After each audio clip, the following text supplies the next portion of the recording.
You ready? It's the Roundtable with me, Robert Bannon.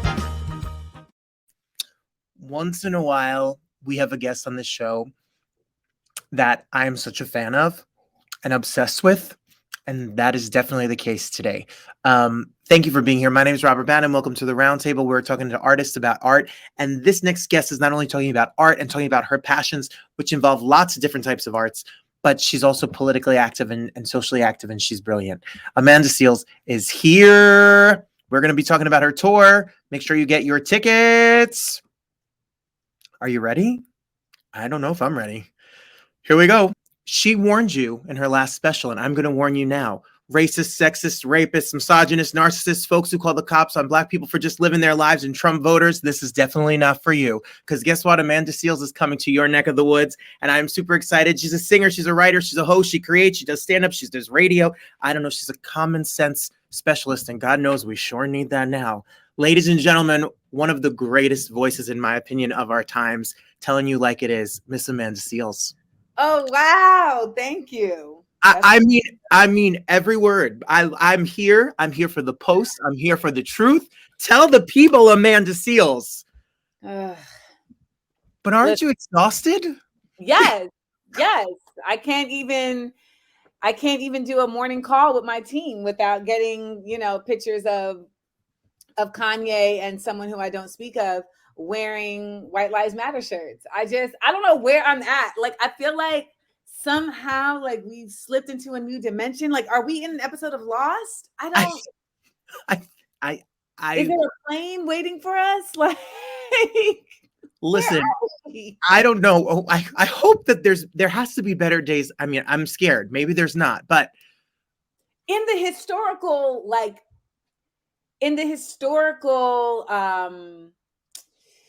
breaking down and studying of this time, I wonder when they will identify the changing of the guard. Like, because it doesn't start with this guy who was in office, because he had to get in office.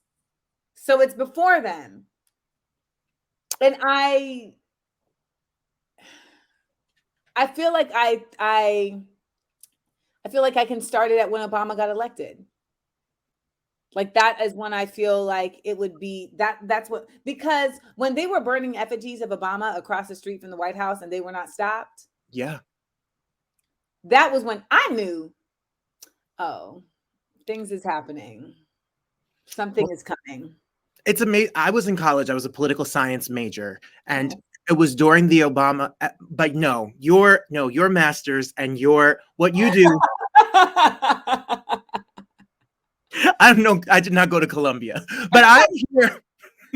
I'm here, and I was a political science major. He was running for office. It was the first campaign I ever campaigned on, and people in my family who I didn't think would have any feelings. I have a partner that's of color. I'm a queer artist. I didn't think anyone would care. I remember my grandmother saying, "Is there a time limit for how long you could put a sign of a candidate in front of your yard? Because you don't need to keep it there anymore."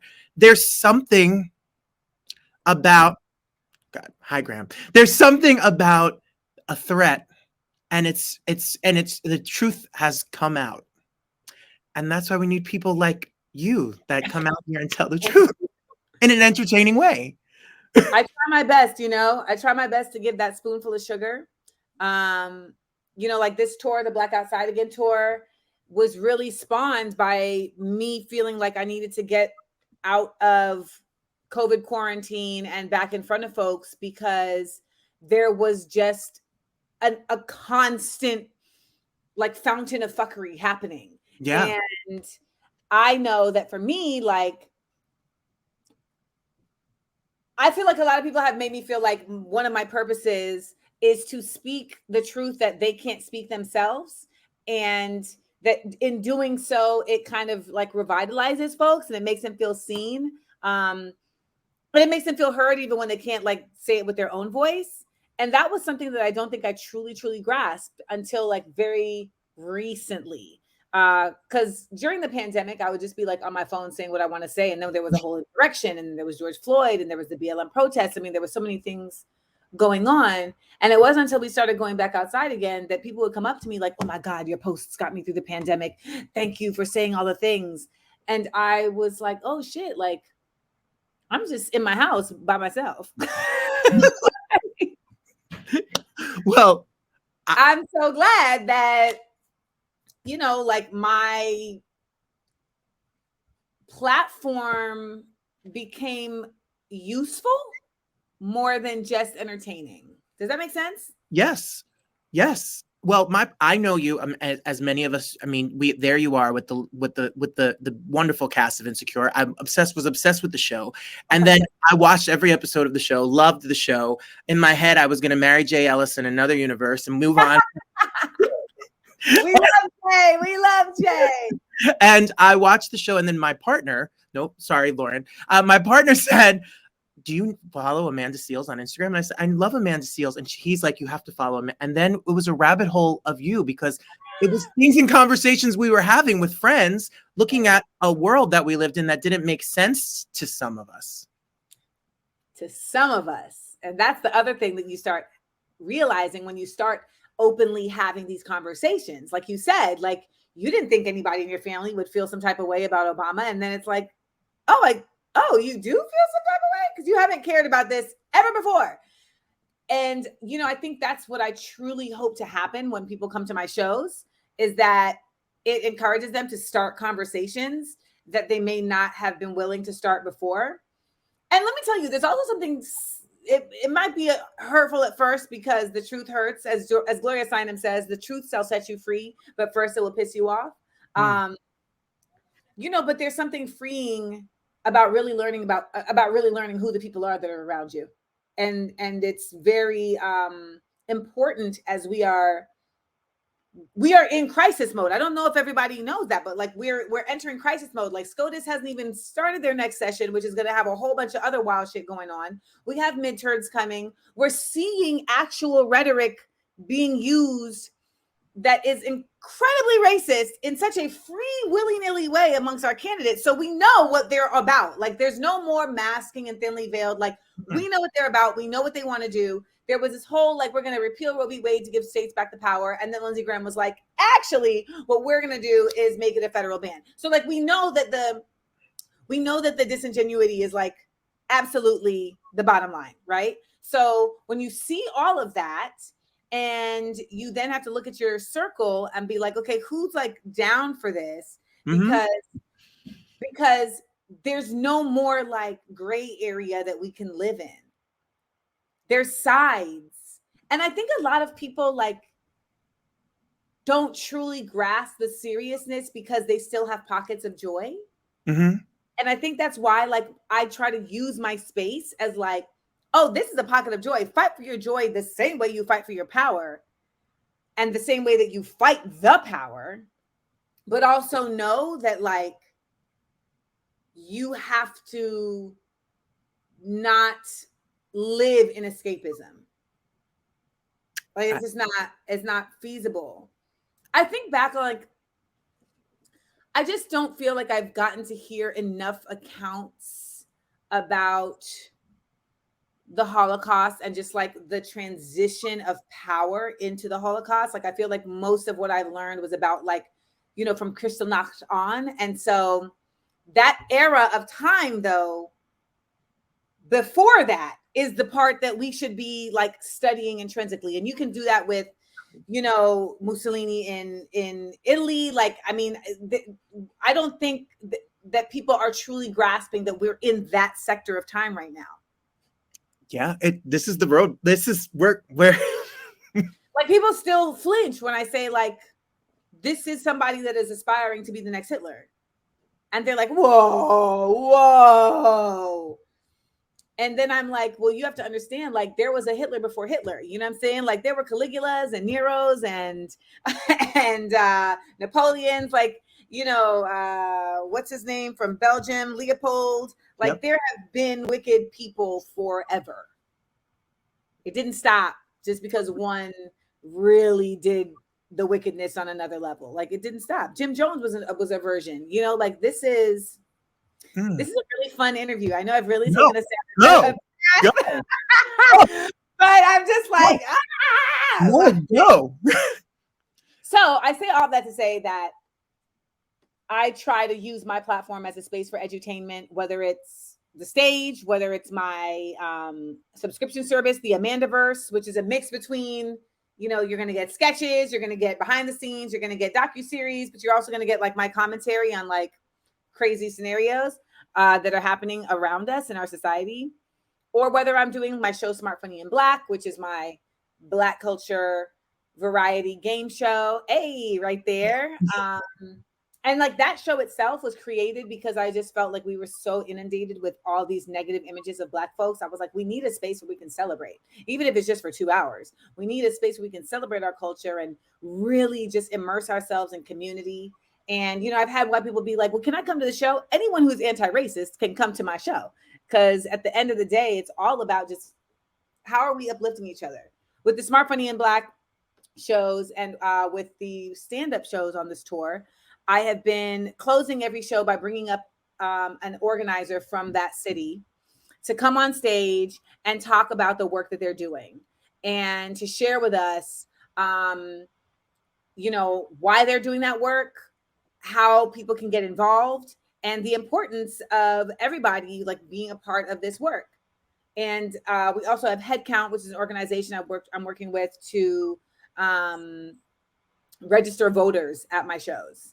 So I'm trying to do my best to like kind of merge these spaces of fighting for your joy and fighting the power, and still making time to like watch The Handmaid's Tale as well as Abbott Elementary. Like, I was watching, I was watching Dahmer and then going to watching Abbott Elementary before I would go to bed. So it'd be like Dahmer and then Abbott Elementary to go to bed. So I wasn't. Yeah, you gotta cleanse the palate. You gotta cleanse the palate. So Handmaid's Tale and then Abbott Elementary, cleanse the palate. Yes. Well, what I love about your stand-up and I mean, we've been watching you. I mean, we've been watching you from, we've been watching you from, we've been watching you, Burt Reynolds and Cop and a Half. We've been watching, then she made a little detour, Def Poetry, Poetry Jam, which was the show, if you're of a certain age, you don't remember HBO's. I'm aging myself. It was a time. But your stand-up, what I loved about your stand-up special, the last special that you did that was on HBO, that I'd be knowing special, like you can do a joke about how it is to get ready and barely. Hold on. I just heard my dog is eating my food. Please. Don't. I'm sorry. I always say I have my own unprofessional dog that will be barking at any moment. I was like, wait. No, my food. No. I got my food on the table. He ate it. Yeah. Oh, no. We'll have to, I'll DoorDash you something. It's fine. Jordy. What I love about your stand-up is I relate to, you know, you're getting ready and how hard it is to get ready when you're of a certain age and you have to amp yourself up like you do in the special, which is my life every day. Yes. But then you get into it. And what you said in an interview when I was reading to research this is some of your job is to make white people uncomfortable. And one of my favorite parts of it was the white person versus the person who just so happens to be white. And it's an argument and the conversation that I've seen many white people say where they dismiss the privilege that they've had in their life and tell other people who they don't have the experience that they're living how to live. So how do you merge the fun? And that's a very deep subject, you know, deep. You're in, I don't want people to think they're going to see you and be, yeah, go. That's the skill, you know, that's the punchline, is finding a punchline that resonates, not just because it's shocking, but because it's funny. Like in this, you know, special that I'm working on, that I'm working towards, I have a bit about the spectrum of whiteness. Like, so first time we talked about white and people who happen to be white. Now we want to talk about like white, happen to be white, ally, co-conspirator. Like, let's talk about like what the difference is in that, because I think some people think that simply because they don't want to see Black people lynched, that they are anti-racist. And it's like, no, it requires far more dedication than that and awareness. And so I basically, without giving away the joke, I frame it in a litmus test that is based on how did this person respond to January 6th? And based on that litmus test, you can determine where this person falls in their spectrum of whiteness. But you got to come to the show to hear the joke. I need to buy a ticket. I need to buy a ticket. I mean, I really think sometimes the joke is really just in saying the thing. Like I would say, like the bit about people who are white, people who happen to be white, like it doesn't even have a punchline. It's literally just I say the thing that folks know but don't necessarily hear. Mm-hmm. And so when you say the thing, people laugh, some because they're nervous, but some because they're relieved that somebody said the thing. And they're like, she said the thing! She said it! Is it true that you started realizing that you had a voice from a conversation or interview that Caitlyn Jenner was on with you? Yeah. I mean, I knew, I've always been somebody who's like the outspoken person in the room. And so like, that was always something I knew I had, but I didn't really realize that people looked to me to be their voice until like that situation happened where I was at this dinner that Katy Perry was having, and there was a conversation that was being had between like Anna Navarro and Van Jones and myself and Caitlyn, and the conversation was around voters and saying that, well, everybody in America deserves to have a voice. And I said, well, at this point, I'm not interested in the people's voices who voted for Donald Trump, because they have spoken with their action and their vote and made it very clear that they don't care about my life. And this person is actively becoming the next Hitler. And everyone at that table was just aghast. And Caitlyn got very upset and was very offended and was like, I'm an American citizen and you're not going to talk about my president like that. And, I just countered her with the facts, which is the best way to do, because listen, it's not me shading you. It's the facts. The facts shaded you. And I had to gather her like a ponytail in the most calmest, fact-ridden of ways. And it ended up going viral. And I feel like it really changed the course of my life. Like literally me just not allowing the forced kumbaya-ness of that space to then force me into silence literally changed like my course of life. And I feel like for a lot of people, it let them know, like, and I always say this, politeness can get in the... I have my own unprofessional one. He feels you. You better speak. Speak. Like that was really, he was like, say it, girl, say it. Politeness can get in the way of progress. Like that's a real thing. And I think so many of us find ourselves in those situations where we're just like, I have to be polite because this is my friend's family and we're at dinner, right? Or this is my family and we're at dinner.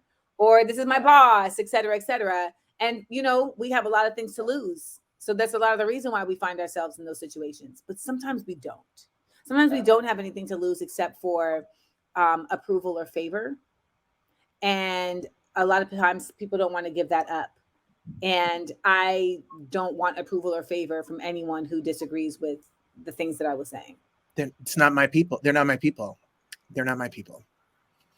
So, I want to talk about tour dates and I want to talk about all of that. But I want to say, firstly, I'm just to piggyback on that really quickly. And when I'm not doing this and talking to amazing people like you, my day job is I'm a 5th grade history teacher in New Jersey. You're an educator! Yay! I teach about the birth of America as truthfully as I'm allowed to. Wow. So we cut a lot out, we add a lot in. And someone said to me, how do you deal with the politics in the world in the classroom when you're not allowed to give your political view? And I said, it's very easy. I can't tell you if I'm a Democrat or Republican. I don't tell you who I vote for, but I can tell you what's right and what's wrong. And we're in a time where when you're picking on people or you're marginalizing a group of people or you're discriminating against a group of people, that's not a political opinion. That's being good to people in general.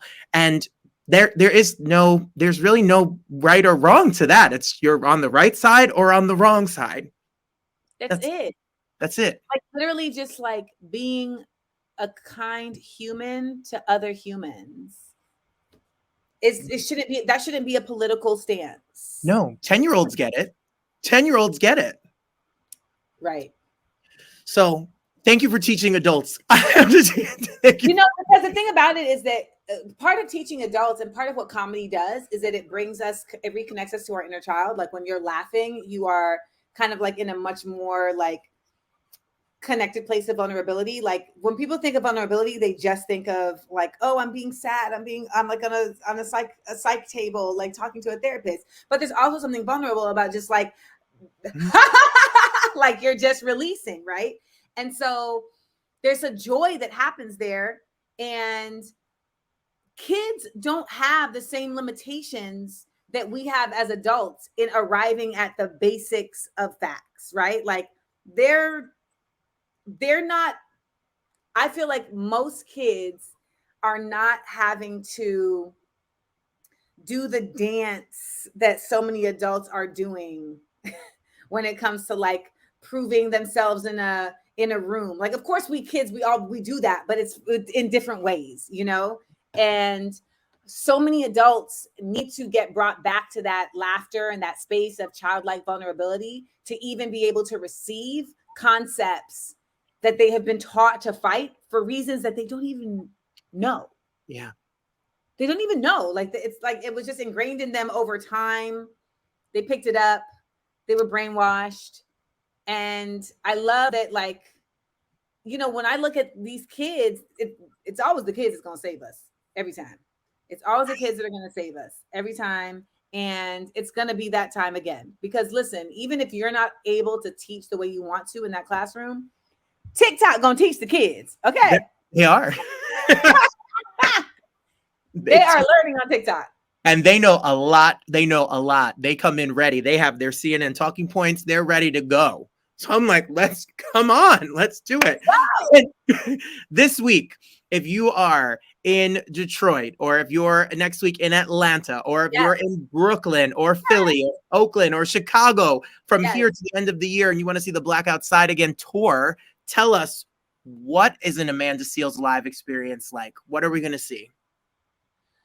Well, as of late, I keep getting asked to sing The Little Mermaid. Oh. To sing Part of Your World, because I'll like start talking about, you know, the bullshit controversy around Halle Bailey being a Black Ariel, and you can't talk about that without like making a reference to Part of Your World, and then the audience starts singing, and then I'm like, well, now here we are. Like your voice is pretty damn gorgeous. Oh yeah. No, but you were singing Lift Every Voice and Sing. I mean, I know you've toured with Flowetry, you have put out music, you've done but like you're singing Lift Every Voice and Sing, and all of a sudden the high part at the end, I'm like, oh, why Amanda Seales sing? Let's go. I really try and like use all my talents on the stage. Like if I could find a way, like Jonathan Van Ness, to like work a gymnastics routine into my comedy show, like I would do it. But no, you know what I mean? This comedy show is really just going to be 100% authentic. It's going to talk about everything from Roe v. Wade to relationships. You know, I'm going to talk about growing up in Orlando. I'm going to talk about how did we get Clarence Thomas? Like, what was that growing up like? Like, I want to just use my stage to really make people feel like they're not insane for thinking the way they're thinking. And and it can be as basic as just like, I tell stories about just the kind of stuff that so many of us can relate to, as well as the kind of stuff that like only I'm experiencing because of being a public figure. And I think at the end of the day, it all comes down to everybody wants to not feel dumb, and nobody wants to have to talk to dumb people. Like, who has the time? Can't get more. That's as broken down as I could think. And some might say, Amanda, that's elitist. That's elitist. And I'm like, no. Because you're conflating like that. I'm saying that only smart people are good people. No, a lot of these people out here who are majorly duplicitous are brilliant. Like, what do you like? We've heard about the evil genius. The problem is when people are now allowed to weaponize their ignorance against you, and in the most benign of ways, waste your time, but then in the most deleterious of ways, like create legislation around it. Like Marsha Blackburn is not a smart person. Okay. She just found her way into office because she's not a smart person and she can be used. Like Herschel Walker is literally an actual idiot. Like an actual idiot. And yes, it is because of CTE, but that would make him an idiot who needs to actually like be in therapy, not be creating laws. And so when I see these types of things, I know that so many of us just feel drained and hopeless because we're looking at folks who are not only dumb but also heartless, and it's like that's a lethal combination. Very. So when we do a show, I hope that my comedy, I hope that my common sense reminds folks that they have a dog in the fight and it's time to get up and go. Let's go. Protest, vote, vote, vote, vote, speak, speak, speak. I mean, what else? We have to listen. It's voting, it's donating, it's teaching, it's speaking, and sometimes it's literally as basic as just like speaking to your circle. Yes. And people always want to make change. You can make change in a small way. I was a Democratic committee man for a decade. Like, go to your community, start somewhere. And before you know it, you can really build something. Or you can go to a dinner party at Katy Perry's house and fight with Caitlyn Jenner. And then there's many ways. Whatever works. There are many ways. So many methods. I am so excited. I'm going to one of the shows. I'm coming. Listen, I'm so appreciative of you because you really help put things in a way that we can digest in a fun way, but in a serious way. And you're so damn smart. And your facts give us ammunition to go back to people and say, you know what I heard? This is the actual truth. Listen, I am a truth translator at my best. So thank you so much for like appreciating that and for giving me a platform here to talk about it. Anytime. Everyone, Amanda Seales, the Black Outside Again tour, it's coming to your neck of the woods. It's definitely coming to Detroit, Atlanta, Brooklyn, Philadelphia, Oakland, Chicago. You can go to amandaseales.com. You can follow her. If you're one of the 8 people who are not following her in the world, it's at Amanda Seales on Instagram. And God knows what you have up your sleeve, what's coming up next. I don't know what's the energy drink, the vodka line, the clothing line. What are you giving us? There's something good coming, so just wait for it. You got it. Thank you so much. Thank you. How about that? Everybody, she's a really special person. She's going to change the world. Let's join her. Let's make this world a better, more equal, fair place for all people. I am so honored that you join us and join me on this show. My name is Robert Bannon. If you want more information about me, check out robertbannon.com. Come see me. Come say hey. Make sure you like, comment, and subscribe on the show. And see us next week. We're live every single Thursday night. And then we have the Roundtable talks throughout the week as well. Till next time, everybody. Remember, as I always say, and I hope it's true, and I have to believe that it's true, the best is yet to come. Till next time, see you real soon.